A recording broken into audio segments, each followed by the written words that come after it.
कृष्णमूर्ति अपने श्रोताओं से कहते हैं कि अगर आप गौर से देखें और वे उम्मीद करते हैं कि श्रोता इस बात को बुरा न माने, तो हर व्यक्ति के पास अपने बारे में कोई न कोई छवि होती है। या तो अहंकार और घमंड की कल्पना होती है, या फिर इसके बिल्कुल उल्टी सोच होती है। या फिर व्यक्ति ने बहुत सारे अनुभव इकट्ठे किए होते हैं, बहुत ज्ञान हासिल किया होता है, जो खुद ही एक छवि बना देता है। वे एक महत्वपूर्ण सवाल उठाते हैं, हमारे पास अपने बारे में ये छवियां क्यों होती हैं? उनका आग्रह है कि लोग खुद से यह प्रश्न पूछें और इसे गहराई से देखें। क्या ये छवियां लोगों को अलग नहीं करती हैं? कृष्णमूर्ति समझाते हैं कि अगर आपके पास स्विस, ब्रिटिश या फ्रेंच होने की छवि है, तो क्या ये छवियां न केवल मानवता के बारे में हमारे देखने के नजरिए को बिगाड़ती हैं, बल्कि क्या ये अलगाव भी नहीं पैदा करती हैं? और जहां भी अलगाव या बंटवारा होता है, वहां संघर्ष होना ही है। ठीक वैसे ही जैसे मध्य पूर्व में चल रहा है, अरब बनाम इजरायली, मुसलमान बनाम हिंदू, ईसाई बनाम बाकी दुनिया। ये सब चलता रहता है। केवल राष्ट्रीय बंटवारा ही नहीं बल्कि आर्थिक बंटवारा भी है। ये सब छवियां हैं, अवधारणाएं हैं, विचार हैं, और मस्तिष्क इन छवियों से चिपका रहता है। कृष्णमूर्ति सवाल करते हैं कि ऐसा क्यों होता है? क्या ये हमारी शिक्षा के कारण है?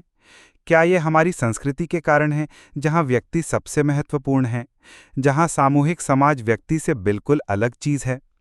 ये हमारी संस्कृति का हिस्सा है, हमारे धार्मिक प्रशिक्षण का हिस्सा है, हमारी दैनिक शिक्षा का हिस्सा है। जब किसी के पास अपने बारे में ब्रिटिश नागरिक होने जैसी छवि होती है, तो उस छवि से उसे एक निश्चित सुरक्षा मिलती है। ये बिल्कुल स्पष्ट है। यानी अपने बारे में छवि बनाने के बाद वह छवि स्थायी या अर्धस्थायी हो जाती है, और उस छवि के पीछे या उसमें व्यक्ति सुरक्षा की भावना, एक तरह का प्रतिरोध खोजने की कोशिश करता है। कृष्णमूर्ति आगे बताते हैं कि जब कोई दूसरे से जुड़ता है, चाहे कितनी नाजुकता से, कितनी सूक्ष्मता से, चाहे शारीरिक या जैविक रूप से, तो इस छवि के आधार पर मानसिक और संवेदी दोनों तरह की प्रतिक्रिया होती है। ये भी एक तथ्य है।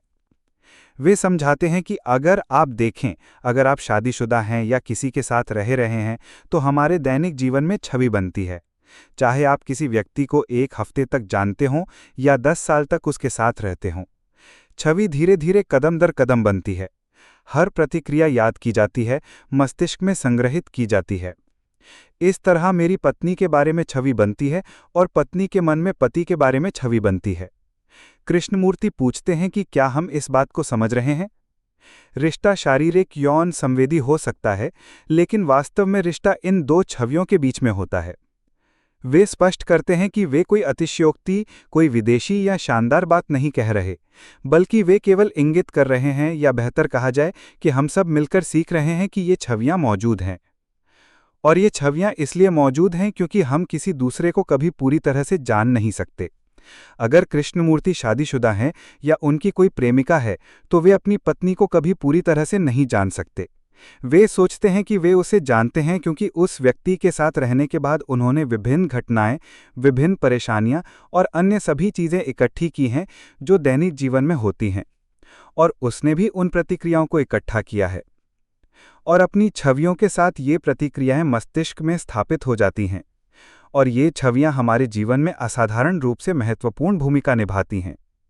कृष्णमूर्ति कहते हैं कि जाहिर तौर पर हम में से बहुत कम लोग किसी भी तरह की छवि से मुक्त हैं। छवि से स्वतंत्रता ही वास्तविक स्वतंत्रता है, क्योंकि उस स्वतंत्रता में छवियों द्वारा लाया गया कोई विभाजन नहीं होता। वे एक उदाहरण देते हैं। अगर वे हिंदू हैं, भारत में जन्मे हैं, जो कि सच है, लेकिन वे हिंदू नहीं हैं। मान लीजिए कि वे भारत में जन्मे हैं, भारत में उन सभी कंडीशनिंग के साथ। इस गहरी चर्चा में कृष्णमूर्ति दिखाते हैं कि कैसे हमारी बनाई गई छवियां हमारे रिश्तों और समाज में बंटवारा पैदा करती हैं। वे सुझाते हैं कि सच्ची स्वतंत्रता तभी मिल सकती है जब हम इन छवियों से मुक्त हो जाएं।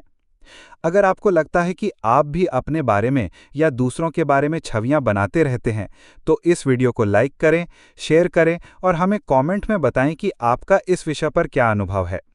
चैनल को सब्सक्राइब करना न भूलें ताकि ऐसी और गहरी चर्चाएं आप तक पहुंचती रहें।